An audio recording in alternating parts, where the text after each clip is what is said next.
Instagram और Facebook पे बहुत ही चर्चित रहने वाला ये शख्स आजकल आपके शहर की सड़कों पे घूम ইরানে ও রাশিয়ার সীমানায় আছে। চ্যানেল এইচ টিভি থেকে আপনাকে স্বাগত। ঢাকা, চট্টগ্রাম, খুলনা, রাজশাহী, রংপুরে বাংলাদেশ আওয়ামী লীগের নেতাকর্মীদের বিক্ষোভে এদিকে ডোনাল্ড ট্রাম্প উত্তেজিত। ইরানি ব্যালিস্টিক মিসাইল ছুড়েছে ডোনাল্ড ট্রাম্পকে। তো ডোনাল্ড ট্রাম্প কিন্তু এখন কান্নায় ভেঙে পড়েছে।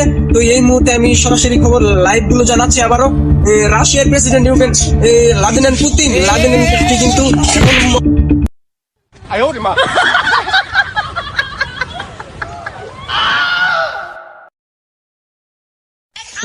সকল তথ্য আবারও জানাচ্ছি আমি।